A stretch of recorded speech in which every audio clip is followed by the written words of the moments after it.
안녕하세요. 오늘 당신과 함께 깊이 살펴볼 자료는요, 오산대관교회 이형근 목사님의 설교 영상 하나님께 영광을 돌려요입니다. 네, 누가복음 17장 11절에서 19절 말씀이죠. 맞아요. 10명의 나병 환자 이야기인데 여기서 이형근 목사님께서 누구와 어울려야 하는지, 또 진정한 감사는 무엇인지 이런 부분들을 아주 인상 깊게 풀어내셨어요. 네, 그렇죠. 어떤 통찰을 얻을 수 있을지 지금부터 한번 자세히 이야기 나눠볼까요? 좋습니다. 이 설교가 시작되는 배경이 바로 맥주 감사절이에요. 아, 맥주 감사절이요? 네, 이영근 목사님께서 먼저 그 의미를 짚어주시는데요. 뭐랄까, 지난 6개월에 대한 감사, 그리고 앞으로 올 6개월에 대한 어떤 믿음의 감사를 드리는 날이다. 이렇게요. 네네. 그러면서 이제 자연스럽게 누가복음 17장 이야기로 넘어가시는 거죠. 예수님이 예루살렘 가시는 길에 만난 10명의 나병 환자들. 9명은 유대인이고 1명이 사마리아인이었죠. 맞습니다. 바로 그 지점에서 이형근 목사님이 중요한 포인트를 딱 짚으세요. 어떤 점인가요? 바로 이 사마리아인이 유대인들과 어울렸다는 사실이에요. 아, 맞아요. 당시에는 상상하기 힘든 일이었잖아요. 유대인들이 사마리아인을 거의 이방인 취급했으니까요. 그렇죠. 혈통이 섞였다고 상종도 안 했죠. 근데 이형근 목사님께서는 이 사마리아인이 비록 하나님을 잘 모르는 사람이었을지라도 하나님을 믿는다고 하는 유대인들과 어울렸기 때문에 결국 예수님을 만났다는 거예요. 아하, 그리고 치유받는 큰 은혜를 입었다는 거죠. 이형근 목사님 말씀처럼 누구와 어울리느냐가 정말 중요하다는 겁니다. 비유 드신 게 기억나요? 도둑놈하고 어울리면 도둑놈 되고 깡패하고 어울리면 깡패 된다고 하셨죠? 네, 아주 직설적이시죠. 결국에는 믿는 사람, 기도하는 사람, 또 순종하는 사람과 어울리는 게 복이란 말씀이셨어요. 맞아요. 특히 기도에 대해서도 강조하셨는데 기도하지 않는 사람과는 어울리지 말고 기도하는 사람과 어울려야 한다. 그래야 내가 기도를 잘 못하더라도 그 사람의 기도를 통해서 복을 받을 수 있다고 하셨어요. 함께하는 공동체의 힘이군요. 근데 또 하나 놀라운 건 그 나병 환자들의 순종이었어요. 아, 그렇죠. 순종 이야기. 예수님이 가서 제사장들에게 너희 몸을 보이라 하셨을 때 사실 아직 안 나았잖아요. 네, 안 나은 상태였죠. 이영근 목사님은 바로 이 부분을 진정한 순종의 핵심으로 보셨어요. 당시 율법으로는 나병 환자가 제사장에게 가는 건 병이 다 나았을 게 하는 일이라고 하셨죠. 맞습니다.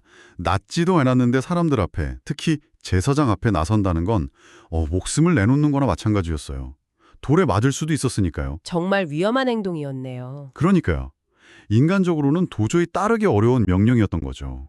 근데 이영근 목사님은 여기서 중요한 말씀을 하세요. 할 수 있는 걸 하는 건 순종이 아니다. 아, 할 수 없는 상황인데도 하나님의 말씀이니까 믿고 따르는 것, 그게 진짜 순종이라고요. 그래서 성경에도 가다가 깨끗함을 받은지라 이렇게 기록되어 있군요. 바로 그거죠. 그들이 믿고 가다가 치유받았다는 점을 이영근 목사님은 굉장히 강조하셨어요. 와, 그 순종의 결과가 정말 놀랍네요. 그런데 더 놀라운 건 그 다음이에요. 10명 다 나았는데 돌아와서 감사한 사람은 딱 1명, 사마리아인이었다는 거예요. 네, 그렇죠. 9명은 그냥 가버리고요. 이영근 목사님은 이 사마리아인의 행동을 어떻게 보셨나요? 이걸 단순히 그냥 고맙습니다 하는 감사를 넘어서요.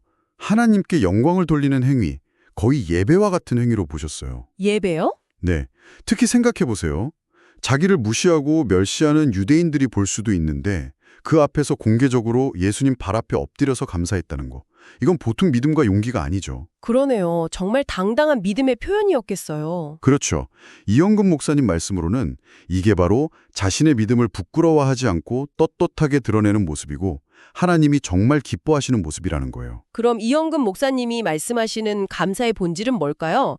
그냥 병 나은 것 같은 특별한 일에 대한 감사일까요? 물론 그것도 감사해야죠. 하지만 이영근 목사님은 더 근본적인 걸 이야기하세요.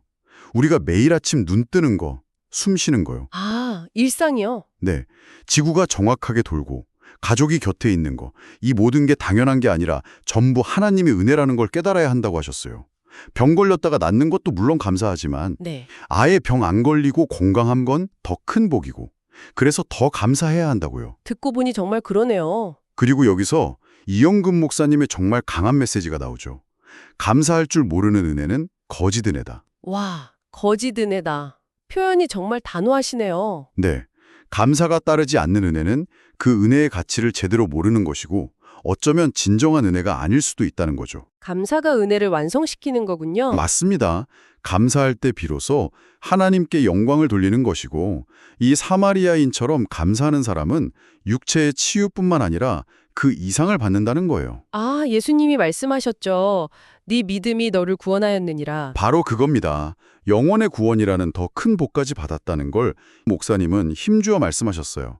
결국 믿음의 사람들과 함께하고 어려워도 말씀에 순종하고 또 받은 은혜에 감사로 영광 돌리는 삶, 이게 바로 복된 삶의 모습이라는 결론이죠. 오늘 이영금 목사님의 말씀을 통해 어울림, 순종, 그리고 감사의 중요성을 다시 한번 깊이 생각하게 되네요.